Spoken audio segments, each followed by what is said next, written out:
হাগা আইলে বাঘ মানে না, তার মানে কথা হইলো যে বিপদ যখন আহে তখন কিন্তু কিছু মানে না। হারে করে নাই মুসলমানি, হ্যাঁ গায়েরও নাই বিয়া। হ্যাঁ আপনারা যে দুধ ভাত খান কোন মশলা দিয়া? হারেও মুসলমানি করে নাই, গায়েরও বিয়াও নাই, হ্যাঁ তাহলে গাখি ভাত যে খান কোন মশলার উপরে? হ্যাঁ এটা মানে বুড়ি মরলো বালাই হইলো, হ্যাঁ সিরা খাতা আমারই দিল। হ্যাঁ হ্যাঁ তার মানে সেটার তাৎপর্যটা কি স্যার? স্বাস্থ্য সিদ্ধি। হ্যাঁ হ্যাঁ হ্যাঁ তার মানে কতগুলো বুড়া মানুষ বাড়িতে থাকি গেলা, তাদের সন্তানগুলা এরকম ভাবে এই বুড়ান কবে মরবো, আমরা মানে এই সম্পত্তি কবে পাবো?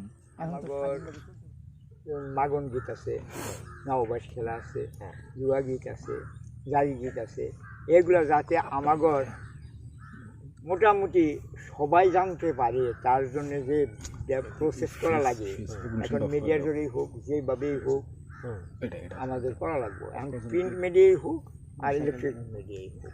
তো স্যার এখন আন্নে যে হ্যান্ডি কষ্ট করতেছেন বা আন্নে বিগত দিনে যে হ্যান্ডি কষ্ট করে আজকে কয়েকটা কিতাব স্যার 6টা না 7টা 8টা কিতাব ইতিমধ্যে আন্নে প্রকাশ করছেন, গতিকে এই বস্তুগুলোর যদি আমরা চেষ্টা করি যে যেরকম মাগন গীত আছে, ধোয়া গান আছে, তারপরে মাগন গীত আছে, নাও পয়সার গীত আছে, এর যদি আমরা যদি বর্তমান যেহেতু ডিজিটাল যুগ, আমরা ডিজিটাল ফর্মে যদি বস্তুগুলোরে সংরক্ষণ করবার চাই, প্রিজার্ভ করার জন্য চেষ্টা করি, তো ওই প্রসেসটা এনে কি করবেন? না ওটা আমি ধন্যবাদ জানাবো সব যাতে এটা করলে আঙ্গরে ভবিষ্যৎ প্রজন্মের জন্য আমরা আজকে যেহেতু বিজ্ঞান প্রযুক্তি ডিজিটাল যুগ, আজকে ইউটিউবে বা সোশ্যাল মিডিয়াতে আমরা বস্তুগুলোর যদি একটা বহল প্রচার করবার পারি বা মানুষের বিশ্ব দরবারে যদি আমরা বস্তুটা দেখাবার পারি যে আমরাও সংস্কৃতির দিকে আঙ্গরের লোক সংস্কৃতি এত দূর সহকি, আর নিশ্চয় এই লোক সংস্কৃতিটার যদি উত্থান হয়, বহুত মানুষের ডরায় আজকে আসামের প্রেক্ষাপটে যে আজকে মিয়া লোক সংস্কৃতি, আজকে মিয়া মানুষের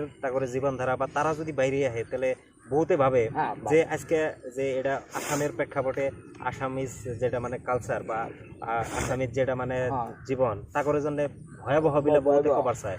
গতিকে আন্নে কি ভাবেন যে আমরা যদি এই বস্তুগুলোর ডিজিটাল ফর্মে যদি আমরা সংরক্ষণ করি বা এই বস্তুগুলোর যদি আমরা আরো ভালোভাবে চর্চা করি, বহুতে যদি এটার উপরে যদি পিএইচডি করে, তো এটা কি আঙ্গরে যেটা তথাকথিত আমরা যেটা মূল সুতিবিলা কোয়া হয়, ওটার উপরে কিবা মানে ওইরকম ভয় ভাব বা তা করে কিছু ই করার কোনো দরকার আছে কি, বা এটার কোনো প্রভাব পড়বে কি? না, তাদের কোনো প্রভাব পড়বে না।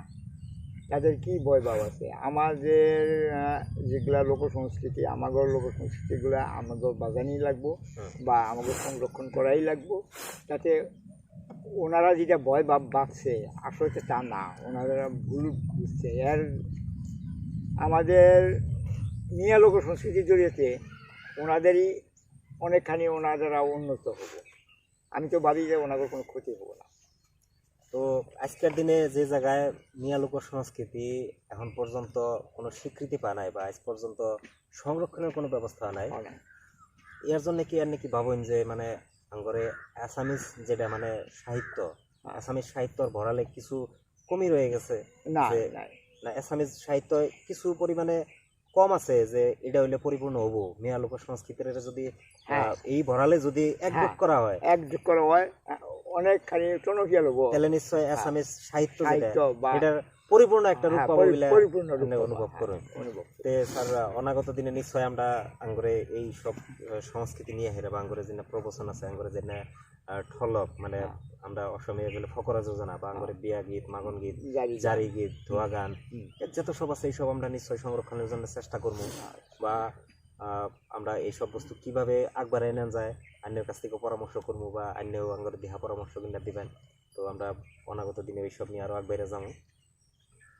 তো যাই হোক স্যার, আমরা আজকে ইতিমধ্যে আমরা ভাষা সম্বন্ধে বা লোক সংস্কৃতি সম্বন্ধে আমরা বহুত কথা আলোচনা করলাম। তো আরেকটা বিষয় আঙ্গরে আলোচনা করার আসল যেটা হইলো যে আঙ্গরে মিয়া মানুষের মাঝখানে যেসব মানে প্রচলিত খেলাধুলা বা শরীর চর্চার মতো একটা বিষয়, যে আজকে যেরকম লাঠিবাড়ি খেলা আছে, লাঠিবাড়ি খেলাটা আজকে যে পর্যায়ে বস্তুটাকে প্রমোট করার নাকসাল বা যে পর্যায়ে আজকে আহন নাকসাল বা যারা লাঠিবাড়া খেলায় তা করে যে পজিশনটা পান নাকসাল আজ পর্যন্ত কোনো স্বীকৃতি পা নাই।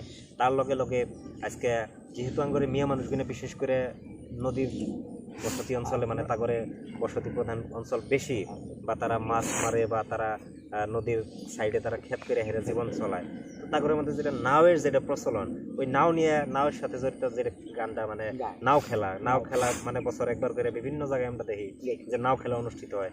তার ভিতরে নাও খেলানোর টাইম বহুত গান গায় বা বিভিন্ন ধরনের কলা কৌশল তারা দেখায়, বা লাঠি বাড়ির মধ্যে বিভিন্ন কলা কৌশল দেখায়, বা ওই জায়গায় বহুত তারপরে গানও থাকে। গতিকে স্যার এই গান সম্পর্কে বা এই যেসব খেলাধুলা এই সম্বন্ধে যদি একটু কইতেন করে দর্শকরা আমরা কি লাঠিবাড়ি খেলাটা সুন্দর একটা ব্যায়াম, শরীরচর্চা। এই শরীরচর্চা বা আগের দিনে যেগুলো রাজা বা জমিদার প্রথা সাল যখন, তখনও লাঠিয়ালা সাল, এই লাঠিয়ালে এই লাঠি খেলা, এই লাঠি খেলাগুলা দিনে দিনে আইসা আগেও ছিল, এখন অল্প কমে গেছে আমাদের জায়গায়। যে এখানে সুন্দর মানে ডাক গান আছে, ওটার করে ডাক গান করে, এই একজনের ডাক গান করে যায় আর সবগুলো যায়। তার মানে এই জন্যই ডাক গান গাওয়া হয় যে যেগুলো আমাদের প্লেয়ার খেলতেছে ওরা ওই ডাক গানের উপরে ওরা অনেকখানি উৎসাহ পায়। আচ্ছা, সেই উৎসাহের উপরে মানে এই ডাক গানগুলো গাওয়া হয়। যেরকম ধরেন ওখানে প্রশ্ন জবাবও আছে, প্রশ্ন উত্তরের একটা জিজ্ঞাসা করা হয়, এই লাঠিয়াল তুমি কোথায় থেকে আসছো, গানের জড়িয়েছে। কিন্তু মানে গানের লাঠি বাড়ির খেলাটা যখন চলে তখন গানের জড়িয়েতে তা করে পরিচয় বা তা করে বিভিন্ন ধরনের কথাবার্তা গুলা, তার মধ্যে ধর মার, তুমি কিরকম পলোয়ান তাও দেখমু, ও ওকে বলে তুমি কিরকম লাঠিয়াল, মানে চ্যালেঞ্জ একটা চ্যালেঞ্জ যখন করে ওনারা চ্যালেঞ্জের উপরে করে লাঠি বাড়ি। দুদিলে লাঠি বাড়ি যখন খেলা হয়, নিয়মের অল্প হেরফের হইলে বিপরীত জনে কিন্তু মার খাবে, পুরা মার খাবে। এখন লাঠি যা লাঠি বাড়ি খেলা হইলে লাঠি বাড়ি লাগবে, যদি ফিরাবার না পারে, বা লড়ি দিয়ে খেলাইলে লড়ি বাড়ি লাগবে, বা দাওতে খেলাইলে তো কোনো কথাই নেই। তো মানে তারা বিভিন্ন ধরনের মানে খেলাবিন্যা খেলায়, তো এটা তা করে একটা কৌশল মানে।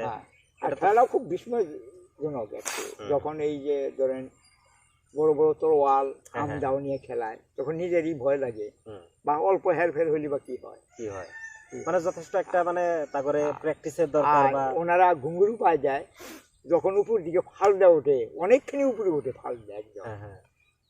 তাছাড়াও ওনাদের ড্রেস আছে, ধরেন যেরকম সাদা ধুতি কিনল, তারপর উপরে শার্ট একটা গায়ে গিয়ে কোমর বান আছে, কোমর বান বানিয়ে নিল, তখন একটা সুন্দর পরিবেশ। ঠিক একটা লাঠিয়াল এসে বা মারামারি হইতে আসছে। এইদিকে তো যেগুলো দোহাই আছে ওরা তো লাঠি বাড়ি খেলাটা বিশেষ করে আগেও যেহেতু মানে আগের থেকে যেহেতু এটা চলতেছে প্রচলিত একটা খেলা, তো বিশেষ করে লাঠি বাড়ি খেলা কোন সময়ে বা কি মানে কি ধরনের ইয়ের লগে মিলে হেরা মানে খেলা বিন্যা হয়? আসলে লাঠি বাড়ি খেলাটা মহরম উৎসবের থেকে হয়। যে আমাদের মহরম উৎসব যেটা কারবালা মুরু প্রান্তরে শোকের বন্যা, ইমাম হোসেনের কাসেম মৃত্যু হয়, ওখান থেকে সেই শোক প্রকাশের জন্যই এই লাঠিবাড়ি খেলা ওখান থেকেই আরম্ভ। এই লাঠিবাড়ি খেলা তখন এই শোকের দিকেই আরম্ভ হয়। কিন্তু আমাদের জায়গায় যখন এই যে অনুষ্ঠান হয় কিংবা ধরেন অনুষ্ঠান প্রতিষ্ঠানে, তখনও লাঠিবাড়ি খেলাগুলো চলে, বা এই ঠান্ডার দিন আসলে লাঠিবাড়ি খেলা হয় আমাদের জায়গায়। তার মানে এখন বর্তমান তা করে বিভিন্ন খুশির একটা সময় বা কিবা উৎসব পার্বণ, যেরকম এই যে আগুন মাস আসলো, ধান কাটা শেষ হলো, এখন ওর সময় পাবে আমাদের যেগুলো কৃষক বন্ধুরা, তার মানে কাম কাজ করে যখন মানে একটু কাজের হবো, তার মানে তা করে অন্য কোনো কামটা থাকবো না, মানে কামের যখন মানে কোনো প্রেশারটা নাই, তখন তারা মানে নিজের সবাই এক লগে হেরা মানে আনন্দ প্রকাশের জন্য তারা এই ধরনের ই করে। তো স্যার এই আর তার লগে স্যার আমি আরেকটা বস্তু মানে আপনাদের থেকে জানবার চাই যে মানুষ তো ধরেন আগের থেকে আমরা দেখি করে আসাম যেহেতু একটা মানে মানে নদীমাতৃক দেশ মানে রাজ্য একটা, আমরা বিগত ইতিহাসের থেকে আমরা দেখি যে আঙ্গরের রাজ্যটা মানে বানপানির লোকে সবসময় মানে ই করতে আছে।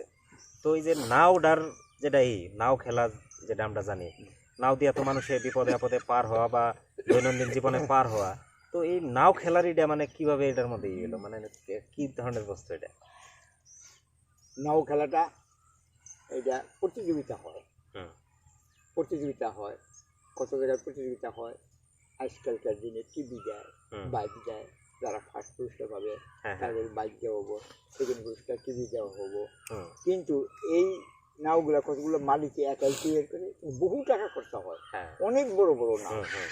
আর নাওয়েরও কতগুলো বাঘ আছে, হরঙ্গা নাও গুলা কয়, ওই ধরনের কতগুলো বাঘ আছে, কতগুলা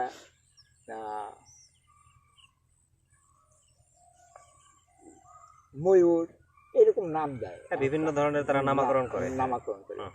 আবার কত কত জায়গায় একা পারে না, সমাজের দিকে করে। কিন্তু সমাজের দিকে করে যায়, তার মানে কি কম্পিটিশন করাটা ওনাগর একটা অভিলাষ, যে না আমরা জিতমু, আমরা জিতলে অমুক প্রাইজটা পাবো। কিন্তু প্রাইস আর কয় টাকা পাবে, তার সাথে তাদের খরচা বেশি।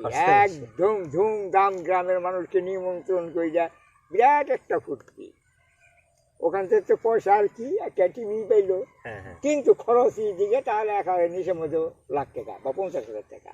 কিন্তু তারা ওইটা মানে অনুভব করে না, অনুভব করে না, ফুর্তি তাদের একটা মানে বছরে তারা একবার করে মানে বানপানির সিজনে, তার মানে যখন ধরিনছে চারিদিকে মানে বানপানি থাকে, মানুষের করবার মতো এরকম কোনো বিশেষ কাম কাজ থাকে না, তারা ওই সময়টার মধ্যে তারা সময় অতিবাহিত করার জন্য এই মানে এই ধরনের খেলাগুলা খেলাইতো বা এই ধরনের গানগুলা তারা কি করতো বা প্রতিযোগিতায় আগের দিনে জমিদার গুলা যেরকম ময়ূরপঙ্খী নাও ছিল, তাদের নাও গুলার কয়া হইতো ময়ূরপঙ্খী নাও।